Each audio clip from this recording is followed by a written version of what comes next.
본문이 시작되는 24절 말씀을 보겠습니다. 아수르 왕이 바벨론과 구다와 아와와 하맛과 스발와임에서 사람을 옮겨다가 이스라엘 자손을 대신하여 사마리아 여러 성읍에 두매 그들이 사마리아를 차지하고 그 여러 성읍에 거주하니라. 이스라엘 백성들이 아수르로 끌려가고 난 후에 아수르는 반대로 또 이스라엘 땅에 다른 민족들이 들어와서 살게 합니다. 아수르는 이스라엘 백성들을 대신해서 바벨론을 포함해서 구다와 아와, 하맛, 스발와임에서 사람들을 이주시키게 해서 사마리아를 차지하고 또 여러 성읍에 거주하게 만들었습니다. 가나안 족속들이 범죄하고 잘못했을 때는 하나님이 그 가나안 족속들을 내쫓으시고 이스라엘 백성들이 와서 살게 하셨는데, 이제 다시 역전이 돼서 하나님의 백성들이 살던 땅에 그들이 쫓겨나고 이방인들이 거주하게 된 것입니다. 일본이 우리나라의 주권을 빼앗고 우리나라의 민족 말살 정책을 펼쳤던 것처럼 이 아수르 제국도 무력으로 정복한 나라의 그 민족의 정체성을 빼앗는 그러한 정책을 펼칩니다.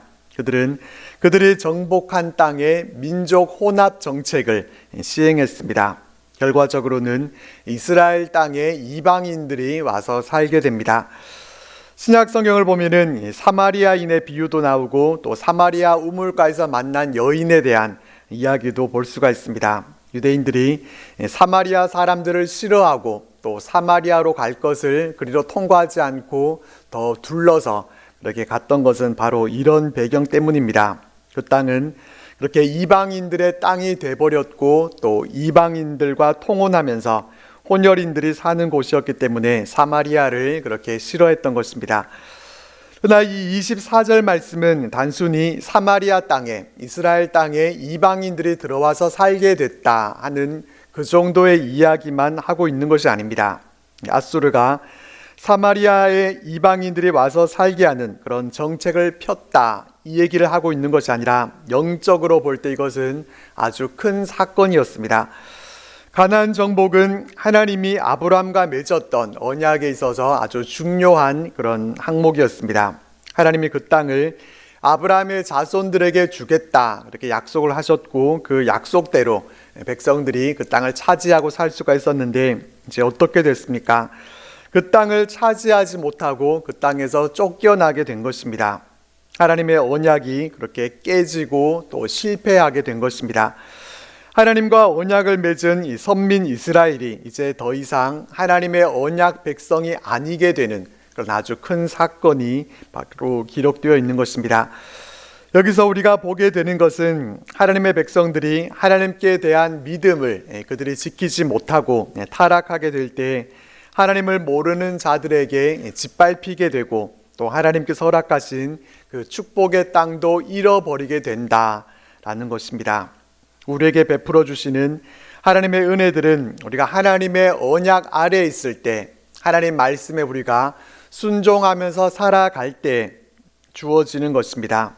그러나 우리가 하나님의 언약을 저버리고 또 하나님의 말씀을 떠나 살게 되면은 하나님께서 우리들에게 베풀어 주시는 그 모든 은혜들도 다 사라지고 마는 것입니다.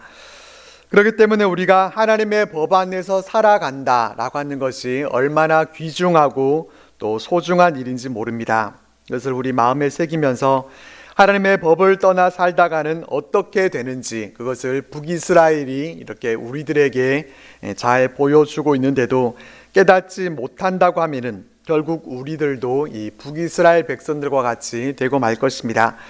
우리는 북이스라엘 백성들의 모습을 통해서 우리가 걸어가야 할 길이 어느 방향인가, 우리는 어떻게 살아가야 하는가 하는 것을 우리가 분명히 깨닫고 우리가 가야 할, 또 하나님이 원하시고 기뻐하시는 그 길로 바르게 힘차게 또 나아가는 우리 삶이 되시기를 바랍니다. 25절 말씀입니다. 그들이 처음으로 거기 거주할 때 여호와를 경외하지 아니하므로 여호와께서 사자들을 그들 가운데 보내심에 몇 사람을 죽인지라.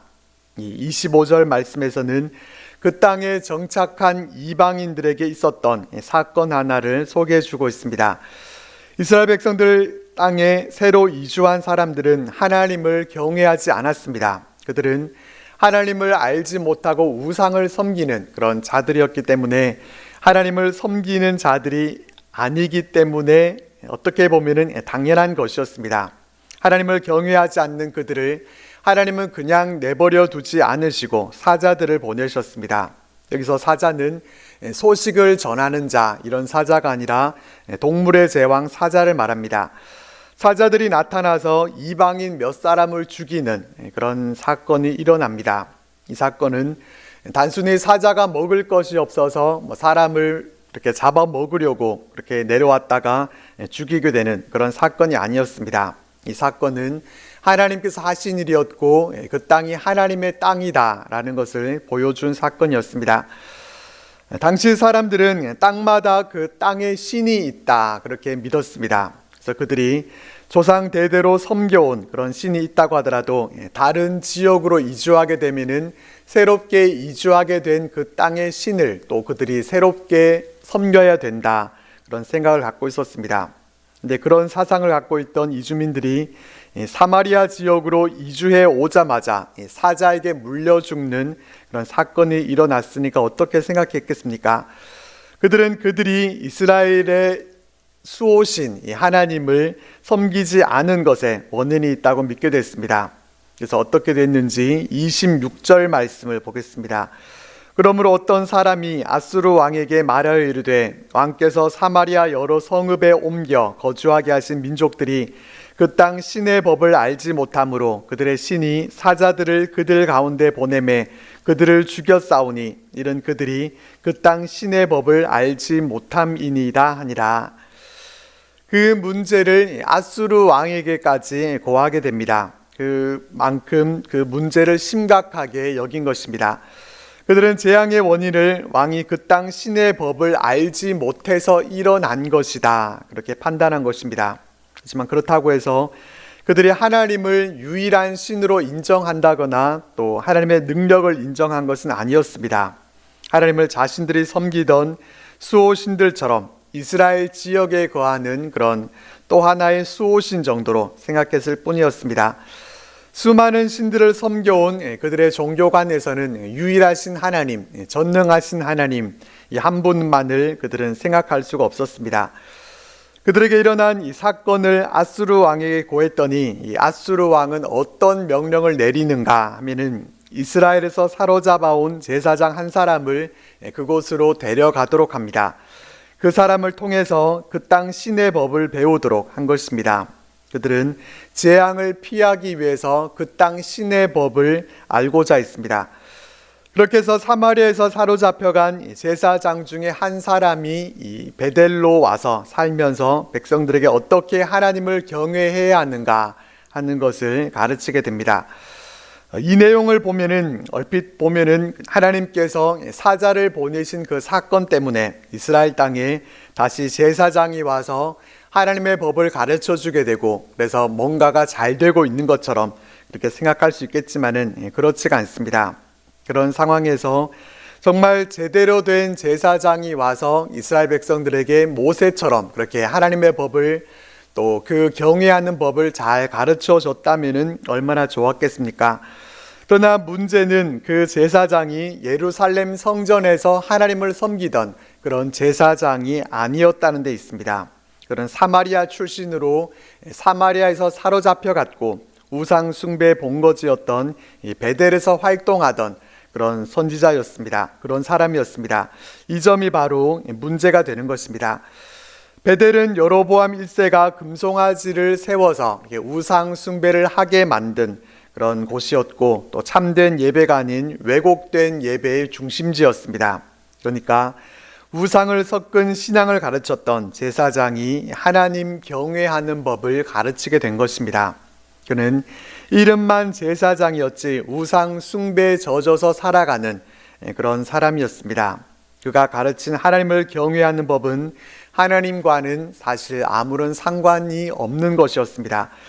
하나님을 경외하는 법을 가르쳐야 하는 이 제사장이 사실은 하나님을 경외하는 법에 대해서는 알지 못했던 것입니다. 그렇기 때문에 이것은 신앙의 회복이 아니라 계속해서 잘못된 길로 가고 있는 것입니다. 하나님의 심판을 받아 나라가 망한 그런 상황 속에서도 참된 가르침도 또 참된 회개도 일어나지 않고 있는 그런 모습을 보게 됩니다. 회개는 하지 않고 어떻게 했는지 29절에서 31절 말씀을 보겠습니다.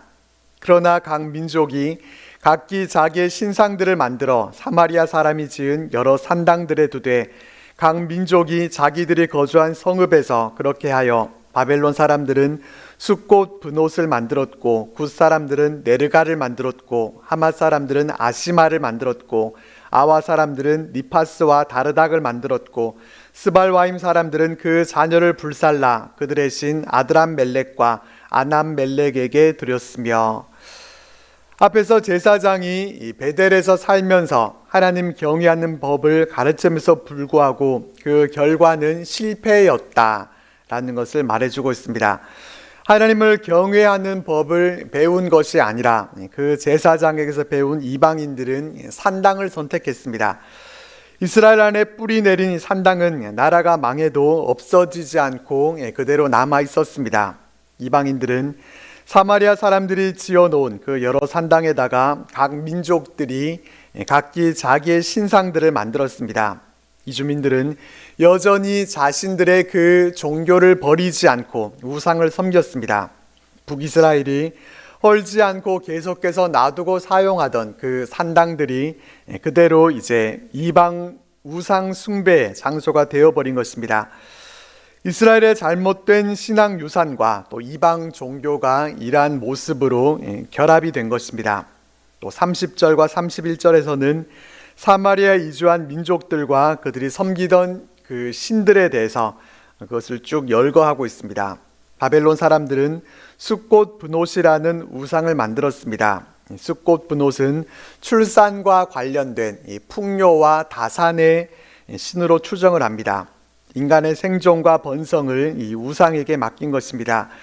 굿 사람들은 네르갈이라는 우상을 만들었습니다. 이 네르갈은 전쟁과 전염병과 또 죽음의 신으로 알려져 있습니다. 전쟁과 생명을 주시고 거두시는 분은 하나님이신데 이와는 정면으로 충돌하는 그런 우상입니다. 하맛 사람들은 또 아시마라는 신을 만들었습니다. 이 우상은 운명과 숙명과 관련된 그런 신으로 추정을 합니다. 우리의 인생을 하나님께 맡겨드려야 되는데 이런 우상 따위에 그들의 운명을 맡긴 것입니다. 아와 사람들은 니파스와 다르닥이라는 짐승 형상의 그러한 우상을 섬겼고 또 스발와임 사람들은 그 자녀를 불살라서 그들의 신 아드람멜렉과 또 아남멜렉에게 드렸다라고 합니다. 자녀를 불살라서 바치는 것은 이 우상 숭배 중에서도 가장 잔혹한 그런 우상 숭배이고 하나님께서 율법을 통해서도 아주 엄격하게 이렇게 금하신 죄였습니다. 그런 죄를 이렇게 저질렀다라고 하는 것은 그들이 도덕적 윤리적으로 어디까지 타락했는가 하는 것을 보여주고 있습니다. 우상 숭배가 아주 절정에 이르렀다는 것입니다. 32절과 33절 말씀입니다. 그들이 또 여호와를 경외하여 자기 중에서 사람을 산당의 제사장으로 택하여 그 산당들에서 자기를 위하여 제사를 드리게 하니라. 이와 같이 그들이 여호와도 경외하고 또한 어디서부터 옮겨왔든지 그 민족의 풍속대로 자기의 신들도 섬겼더라. 이렇게 우상 숭배를 하면서도 하나님을 경외하여 라는 말씀도 나옵니다. 하나님을 경외하는 법을 배웠다고는 하지만은 우상을 섬기면서 하나님도 경외하고 또 우상도 섬기는 이런 완전히 잘못된 길로 가고 있었습니다. 사마리아에서 잡혀갔다가 다시 돌아온 제사장은 이방인들을 하나님께로 이끈 것이 아니라 더 큰 죄악의 수렁으로 끌고 갔습니다. 하나님의 말씀과 진리를 정확하게 전해야 할 그런 준비가 전혀 되어 있지 않았었기 때문에 그 제사장으로 인해서 사마리아는 이제 걷잡을 수 없는 그런 영적 혼란으로 빠져들게 됩니다. 이와 같은 모습은 그 시대 그곳에서만 있었던 그런 특별한 사건이 아니라 우리 또한 이럴 수 있습니다. 우리가 그 제사장처럼 하나님을 경외하는 삶을 우리가 살아가지 않으면서 어떻게 다른 사람에게 하나님을 경외하는 법을 우리가 가르쳐 줄 수 있겠습니까? 우리가 복음의 정수도 모르면서 어떻게 다른 사람들에게 우리가 복음을 전할 수가 있겠습니까? 우리가 믿음으로 잘 무장되어 있어야 다른 사람들에게 우리의 믿음도 전파하고 복음을 전할 수가 있을 텐데, 우리의 믿음의 모습과 삶에서 우리가 전혀 준비되어 있는 것이 없다고 하면은 이방인들을 더 깊은 우상 숭배로 이끄는 그런 엉터리 제사장이 되고 마는 것입니다. 우리는 그런 제사장이 되지 않기를 바랍니다. 복음이 무엇인지를 우리가 분명히 알고 또 더욱 확신 있는 그런 올바른 믿음으로 나아가서 우리의 삶으로 다른 사람들을 하나님께로 인도할 수 있는 그런 귀한 복음의 삶을 살아가실 수 있기를 바랍니다. 34절에서 마지막 41절 말씀은 멸망 이후에도 계속되는 그런 잘못된 모습을 계속해서 보여주고 있고, 또 이스라엘 멸망 보고의 마지막 설명입니다. 34절 말씀입니다.